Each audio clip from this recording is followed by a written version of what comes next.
তোজস moms কিচেনে আপনাদের সবাইকে স্বাগত। আজকে নিয়ে এসেছি রাজমা মশলা নিয়ে। দেখুন একদম ধাবা স্টাইলে এই রাজমাটা করব। এর জন্য আমি প্রথমেই এটাকে প্রায় 6 থেকে 7 ঘন্টা জলে ভিজিয়ে রেখেছি। বারবার জল পাতলে ধুয়ে নিয়েছি পরিষ্কার করে। এটাকে এবার সিদ্ধ করব। এর জন্য দেখুন প্রেসারের মধ্যে একদম জল ঝরানো রাজমাগুলোকে কিন্তু দিয়ে দিচ্ছি। বেশ খানিকটা জল দেব সিদ্ধ হওয়ার জন্য। দেখুন কতটা পরিমাণ জল দেব, যতটা পরিমাণ রাজমা আছে তার থেকে জাস্ট একটুখানি কিন্তু ভিজে থাকবে, এই পরিমাণে কিন্তু আমাদের জল দিয়ে নিতে হবে। এর মধ্যে দিয়ে দেব একটা গোটা আলু।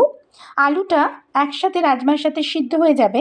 আমি এখানে আলু দিয়ে রাজমাটা করব। আপনারা চাইলে কিন্তু আলু যদি না দিতে চান সেক্ষেত্রে আলুটা অ্যাভয়েড করতে পারেন।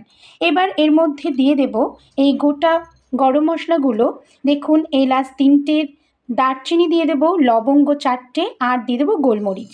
এই সমস্ত গরম মশলাগুলো যদি আমরা সিদ্ধ করার সময় দিয়ে দিই তাহলে কিন্তু মশলাটা বেশ সুন্দর কিন্তু এই সিদ্ধের মধ্যে রাজমার মধ্যে ঢুকে যাবে।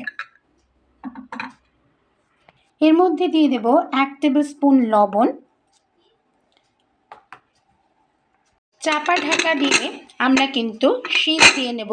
এক্ষেত্রে আমরা প্রায় 5 থেকে 6টা শীষ দিয়ে নেব। যেহেতু আমরা প্রায় 5-6 ঘন্টা ভিজিয়ে রেখেছি, যদি আপনারা ডাইরেক্ট করতে চান না ভিজিয়ে তাহলে কিন্তু সেক্ষেত্রে প্রায় 8 থেকে 9টা শীষ দিয়ে নিতে হবে। রাজমাটা সিদ্ধ হতে হতে আমরা একটা মশলার পেস্ট বানিয়ে নেব। দেখুন মিক্সিং বোল নিয়ে নিয়েছি, তার মধ্যে দিয়ে দেব 4 থেকে 5টা বড় সাইজের রসুনের কোয়া, দিয়ে দিচ্ছি 1 ইঞ্চি আদার টুকরো টুকরো করে রেখেছি। দেখুন টমেটো কিন্তু আমাদের একটু বেশি পরিমাণে লাগবে এই রাজমা তৈরি করতে গেলে। এর জন্য দেখুন 3টে বড় সাইজের টমেটো একটু ফাটিয়ে দিয়ে দিয়েছি। আপনারা অবশ্যই রাজমার পরিমাণ অনুযায়ী কিন্তু টমেটোর পরিমাণ বাড়িয়ে বা কমিয়ে নিতে পারেন। এখানে কাঁচা পাকা লঙ্কা দিয়ে দিচ্ছি 3টে, এটাও আপনারা নিজেরা ঝালের পরিমাণ অনুযায়ী বাড়িয়ে বা কমিয়ে নেবেন। সামান্য পরিমাণ জল দিয়ে নেব। জল দিয়ে একটা মশলার পেস্ট কিন্তু এইভাবে তৈরি করে নেব। সম্পূর্ণ রান্নাটা কিন্তু আমরা সরষের তেলে করব, আপনারা চাইলে রিফাইন অয়েলও করে নিতে পারেন। এখানে 2 টেবিল স্পুন সরষের তেল দিয়ে দিলাম। দেখুন মশলার পেস্টটা কিন্তু আমাদের একদমই হয়ে গেছে। ঠিক এই রকম সুন্দর করে কিন্তু আমাদের মশলার পেস্টটা তৈরি করে নিতে হবে। তেলটা দেখুন একদমই গরম হয়ে গেছে। এবার এর মধ্যে দিয়ে দেব তেজপাতা, আর দিয়ে দেব গোটা জিরে ফোড়ন হিসাবে। কুচানো পেঁয়াজটা দিয়ে দিচ্ছি। দেখুন খুব ছোট ছোট করে একটা বড় সাইজের পেঁয়াজ কুচিয়ে নিয়েছিলাম, সেটা দিয়ে দেব। দেখুন রাজমাটা আমাদের সিদ্ধ হয়ে গেছে।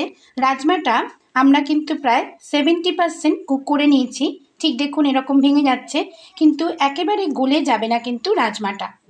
এবার রাজমায় যে আলুটা সিদ্ধ করে নিয়েছিলাম দেখিয়ে দিই, সেই আলুটাকে আমি একটু ছোট ছোট করে কিন্তু এরকমভাবে ছুরি দিয়ে কেটে নেব। আবারও বলছি, আপনারা যদি আলুটাকে অ্যাভয়েড করতে চান সেক্ষেত্রে আলুটা বাদ দিতে পারেন। তা নাহলেও এরকম ছোট ছোট কুচি কুচি করে যদি আলু আপনারা দিয়ে দেন, সিদ্ধ আলু রাজমার মধ্যে, তাহলে গ্রেভিটার টেক্সচারটা কিন্তু খুব সুন্দর আসবে। দেখুন পেঁয়াজটা কিন্তু সুন্দর ব্রাউন কালার করে আমাদের ভাজা হয়ে গেছে। এইবার যে পেস্টটা তৈরি করে রেখেছিলাম টমেটো, আদা, রসুন আর কাঁচা লঙ্কার, সেই পেস্টটা কিন্তু দিয়ে দিচ্ছি। মশলাগুলো দিয়ে দেব। 1 টেবিল স্পুন ধনে গুঁড়ো, 1/2 টেবিল স্পুন হলুদ গুঁড়ো, কাশ্মীরি লাল লঙ্কার গুঁড়ো 1 টেবিল স্পুন, এটা কিন্তু কালার হওয়ার জন্য। আপনারা চাইলে কিন্তু ঝাল লঙ্কার গুঁড়ো ইউজ করতে পারেন। দিয়ে দেব খুব সামান্য পরিমাণে চিনি, আর দিয়ে দেব কসুরি মেথি। কসুরি মেথি আমি এখানে সবটা দিচ্ছি না, হাতে ক্রাশ করে রেখেছি। এখানে 1/2 টেবিল স্পুন মতন দিয়ে ভালোভাবে কিন্তু মিশিয়ে নেব। আর টমেটোটা থেকে যখনই আমাদের তেল ছেড়ে আসবে তখনই বুঝবো কিন্তু টমেটো থেকে বেশ ভালো কষানো হয়ে গেছে।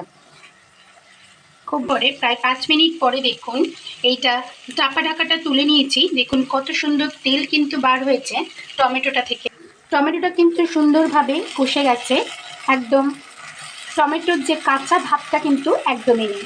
এই পর্যায়ে আমরা এখানে যে আলুটা, সেদ্ধ আলুটা দেখুন একটু ম্যাশ করে রেখেছিলাম, সেই সেদ্ধ আলুটা দিয়ে দিচ্ছি। এবার এখানে সেদ্ধ করা রাজমাগুলো কিন্তু দিয়ে দেব। ভালোভাবে কিন্তু সমস্ত মশলাটার সাথে খুব সুন্দর করে মিশিয়ে নিচ্ছি এবং এটা কষানোর জন্য আরও 5 মিনিট মতন চাপা ঢাকা দিয়ে রাখবো।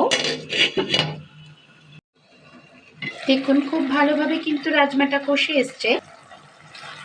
এর গ্রেভিটা আর একটু সুন্দর করার জন্য এবং রাজমাটা আর একটু সিদ্ধ হয়ে আসার জন্য আমরা এখানে বেশ খানিকটা জল দিয়ে দেব।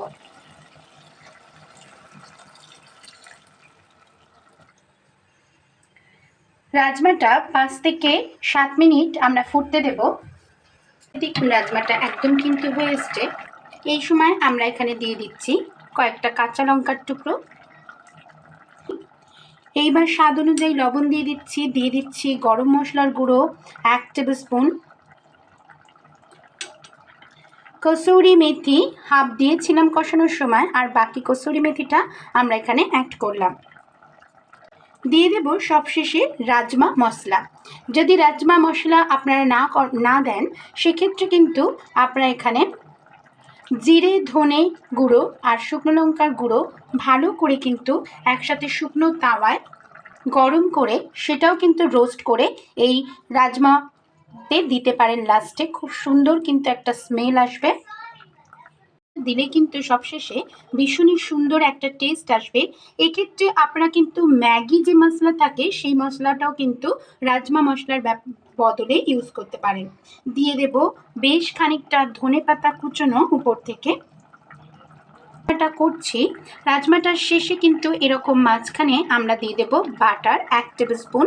বাটারটা খুব সুন্দরভাবে মেল্ট হতে থাকবে আর আমরা কিন্তু গ্যাসটা বন্ধ করে দিয়ে আর এর চাপাটা দিয়ে রাখবো, তাতে খুব সুন্দর কিন্তু একটা স্মেল চলে আসবে।